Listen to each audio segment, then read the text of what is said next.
அந்த பூஜை அறையில் சுத்தம் பண்ணிட்டு மஞ்சள் தடவி இந்த லாபம் ஸ்வஸ்திக் குறி அது எல்லாமே போட்டுருங்க. ஸ்வஸ்திக் குறி வந்து நம்ம வீட்டோட நிலைவாசல்ல இருக்கணும், அந்த சாமி ரூம்லையும் இருக்கணும். ஏன்னா வந்து அந்த ஸ்வஸ்திக் குறிக்கு வந்து ஒரு ஆகர்ஷண சக்தி இருக்குது. அதனால அதை நம்ம செஞ்சு வச்சுக்கலாம்.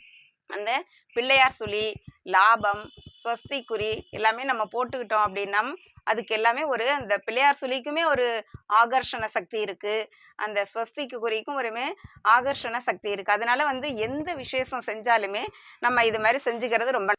அப்புறம் வந்து மாயிலை தோரணம் கட்டிக்கலாம். மாயிலை தோரணம் கட்டுறது வந்து அதுவுமே ஒரு ஆகர்ஷண சக்தி. இந்த மாயிலை தோரணம் கட்டுறதுனால என்னன்னா நம்மளுக்கு வந்து தீய சக்திகள் எதுவுமே உள்ளர வராது.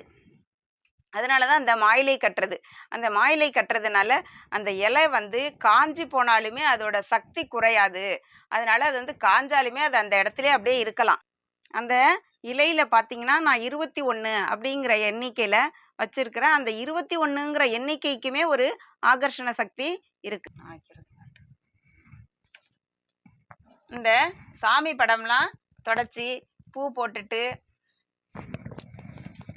செம்பருத்தி பூ வந்து எங்கள் வீட்டிலேயே பூக்கிறதுனால எனக்கு பூவுக்கு ஒரு ப்ராப்ளம் இல்லாமல் எல்லா விசேஷத்துக்குமே நான் சாமி கும்பிட்றதுக்கெலாம் இந்த செம்பருத்தி பூவே எடுத்து பறிச்சிட்டு வந்து வச்சுக்குவேன். மல்லிகைப்பூவும் வாங்குவேன், ஆனால் இது எல்லாமே நிறையா இருக்கிறதுனால இதையே நான் வச்சிருவேன். இங்கே இந்த மாங்கத்து கூட எல்லாமே எங்கள் வீட்டிலே இருக்கிறதுனால இது எல்லாமே எங்கள் வீட்டில் தான் பறித்து இந்த செம்பருத்தி பூ மா இலை எல்லாமே பறிச்சிட்டு வந்து இந்த பாருங்க ஒரு இலைக்குமே மஞ்சள் குங்குமம் வைக்கணும். அது மஞ்சள் குங்குமம் வந்து அதுக்குமே ஒரு ஆகர்ஷண சக்தி இருக்குது. அதனால எல்லா இலையிலையுமே மஞ்சள் குங்குமம் வச்சு அதுமாரி கட்டினா ரொம்பவும் நல்லாவும் இருக்கும், ஒரு நம்ம குடும்பத்துக்கும் நல்லாவும் இருக்கும்.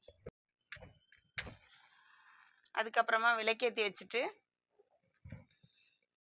பலகையெல்லாம் கணிட்டு மஞ்சள் குங்குமம்லாம் வச்சுட்டு ஒரு பேப்பர் ஒன்று வச்சுக்கலாம். ஏன்னா அது வந்து புது ட்ரெஸ் எல்லாம் வந்து அழுக்காக போயிடும்ல, அதனால அதில் ஒரு பேப்பர் ஒன்று வச்சுக்கலாம். இது வந்து எனக்கு என்னுடைய பையனுக்கு எடுத்தது. எங்கள் அம்மா வீட்டில் எனக்கு வரிசை வச்சு கொடுத்தது, நான் எடுத்துக்கிட்டது, நான் எடுத்துக்கிட்டேன் இது. அதுக்கப்புறம் இது வந்து என் வீட்டுக்காருக்கு அவங்களோட ட்ரெஸ்ஸு. அதுக்கப்புறம் இது என்னோட பேரனுக்கு நான் எடுத்தேன். தீபாவளிக்கு பூஜை பண்ணுறதுக்கு நான் பலகாரங்கள்லாம் ஃபஸ்ட்டு வந்து தேன்குழல் முறுக்கு, மகிழம்பூ முறுக்கு, அதிரசம், தேங்காய் பர்ஃபி, ரவா உருண்டை, லட்டு, ஓலை பக்கோடா, சுழியன், அதுக்கப்புறமா வடை,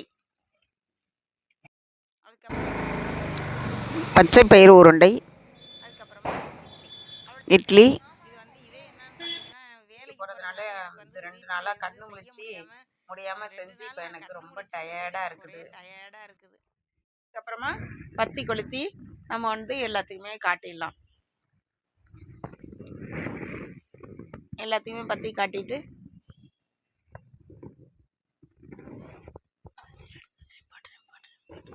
எல்லாத்துக்குமே பற்றி நம்ம காட்டிட்டு வச்சிடலாம். பஞ்ச பாத்திரத்தில் தண்ணி வச்சு அதில் ஒரு ஏலக்காயை பிச்சு போட்டுட்டு கொஞ்சமாக பச்சை கற்பூரத்தை கொஞ்சமாக நுணுக்கி போட்டுட்டு ஒரு அந்த துளசி இலை இருக்குல்ல அதை போட்டுக்கலாம். இது எல்லாமே செஞ்சாலுமே நிறைய ஆகர்ஷண சக்தி நம்மளுக்கு கிடைக்கும். இந்த பஞ்ச பாத்திரத்தில் தண்ணி தினமுமே நம்ம மாற்றி இது எல்லாமே இந்த கற்பூரம் ஏலக்காய் இது எல்லாமே போடுறதுனால நம்மளுக்கு கொஞ்சம் கொஞ்சமாக நம்ம நிலைமை மாறும் அப்படிங்கிறத நீங்கள் வந்து கண்கூடாவே பார்க்கலாம்.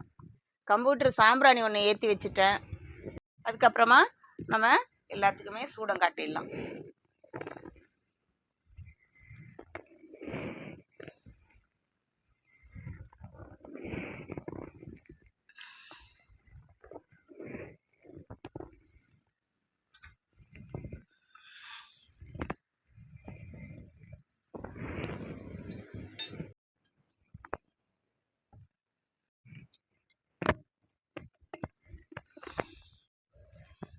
ஃப்ரெண்ட்ஸ், என்னுடைய தீபாவளி பூஜை முடிஞ்சிட்டு இந்த வீடியோ பிடிச்சிருந்தா ஒரு லைக் பண்ணுங்கள், ஷேர் பண்ணுங்கள், கமெண்ட் பண்ணுங்கள்.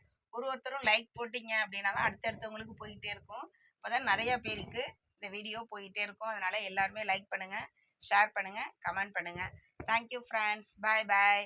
இன்னும் அடுத்தது ஒரு பூஜையில் நம்ம சந்திக்கலாம்.